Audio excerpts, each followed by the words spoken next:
I'm going to start this one off in Portland, Oregon, but I'm going to start it with an obituary from the Arizona Republic. Oh. Justin D. Valdivia passed from this life on Thursday, September 15th, 2022 at the age of 46. Born and raised in Phoenix, he'd like to remind you of that as often as possible, but he spent most of his adult life in Portland, Oregon, and enjoyed the surrounding mountains, rivers, and oceans. But he loved the desert the most. Justin's grandmother once told him that he was the most special, handsome boy. He embraced this declaration and allowed it to propel him through life. Pretty standard obituary stuff up to this point. His grandma loved him. He was the most handsomest boy. Yeah. He allowed it to propel him through life, for better or worse. Uh-oh. He had a knack for convincing others it was true, too, including myself, his wife. A lifelong musician and writer, Justin was a storyteller through and through. Justin cherished having the kind of friends that he could call at any hour. His friends were his chosen family, blah, blah, blah. He credited his family with his intelligence and movie star good looks.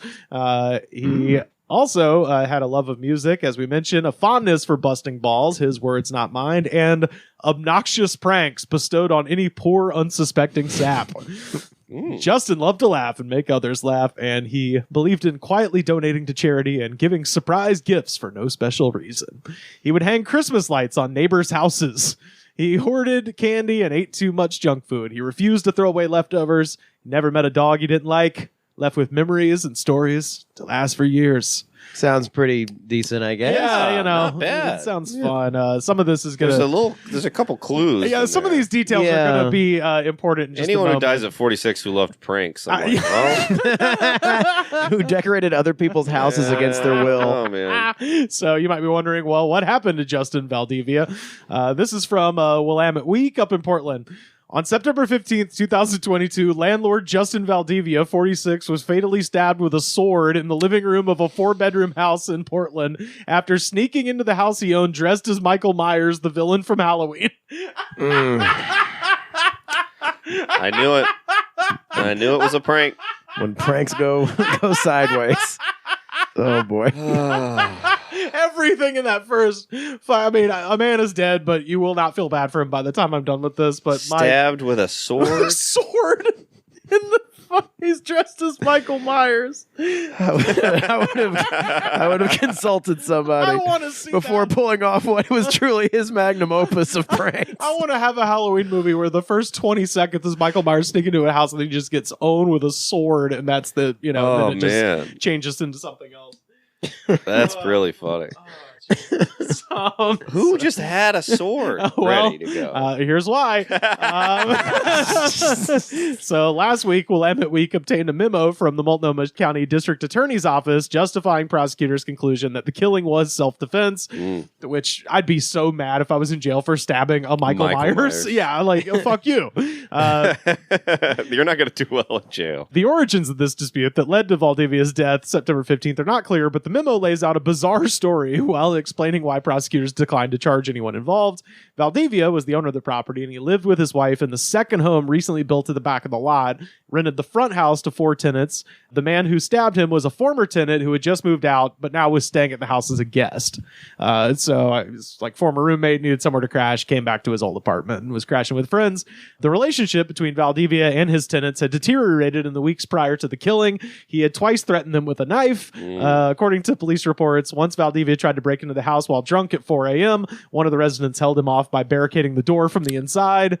So this guy is a fucking psycho. Wow. And this is why grandma needs to stop telling people they are the best boy, because sometimes you're not. Yeah. Why didn't she include this in the obituary? I know. It's like he just, 46 years old. He just, it all...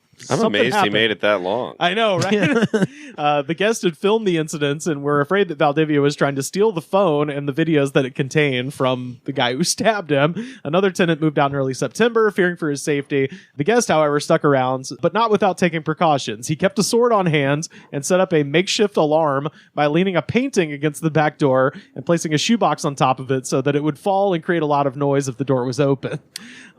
So the sword was wedged into the kind of a Home Alone situation. Yes, the sword he wedged into the couch for easy access. So he's like sleeping on the couch. In between the cushions, there's just a fucking katana handle, and so I don't know if someone was like, whoa, don't sit down quite yet, and then pulled out a katana, I'd be like. On September 15th, the guest was watching YouTube in his living room, and it was around 1 a.m. when he heard the shoebox crash to the ground. Valdivia, dressed as Michael Myers, had entered the back door using his key. He was wearing Myers' iconic mask and a blue Dickies jumpsuit. So he went full on Michael Myers. In his left hand was a hammer, in his right hand, a handgun. What a prank. What a great prank. Yeah. He just loved pranks. Grandma used to say this boy had the best prank. She didn't tell him his pranks were good. Notice that. He just liked to do them. It's like, what, you never been goofed before? It was a goof. So Jesus, it's like the same thing as like sitting on a whoopee cushion. It's like, you know what I mean? Like, the joy buzzer, the fake dog shit, pranks. Some guy wearing a leather face mask with blood dripping down his mouth. It's like, God damn, take a joke. Valdivia advanced towards the guest, who was still in the living room on the couch. He was blocking the door. There was nowhere to run. The guest reached for the sword. A struggle ensued. The guest stabbed Valdivia with the sword, wrestled away his gun, and threw it out of reach. And then he died on the floor there. Another resident grabbed paper towels from the kitchen to stanch the bleeding, but it's too late. They show up. Dead on arrival. Near his body, they found a pellet gun that had been sprayed black so it resembled a real firearm. So it was a goof. It wasn't a real pistol. It just looked exactly like a pistol. God, that other guy overreacted. That's embarrassing. Their own roommate? Huh? This was his own? This is the landlord.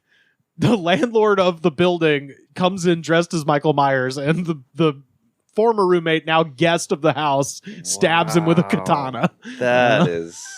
And oh man, so the detective and the county prosecutor assigned to the case agreed that the killing was justified and that he committed burglary while wielding what appeared to be two dangerous and deadly weapons. No charges will be filed. Well, here's the lesson: if you want to kill your landlord, which you should, dress them up like Michael Myers after they're dead. He was coming right at me. Yeah. Jason, I thought he was a Jason Voorhees. Tape a gun and a hammer to each one of his hands. Just have Halloween shit left over. Have a to-do list in his back pocket that says murder tenant. I was reading that story and it was already funny enough, and then I just saw they mentioned like an obituary was written in the paper, and I was like, I gotta read this obituary. And I was like, boy, you really just can't beat, he could call it any hour. Or any hour. Obnoxious pranks bestowed upon any poor unsuspecting sap. Or he was really into giving surprise gifts. He's like one of those jackass guys. He's like the Preston Lacey of that that building. Preston's the smart one. He wouldn't get stabbed. He's like the wee man. This is Bam stuff. Bam stuff. This is Bam. Why'd you stab me with a fucking sword? Dude, you're such a dick. You stabbed me with a katana. Is that a real Hattori Hanzo sword? Ape said it was a real Hattori Hanzo sword. Dude, you're an asshole.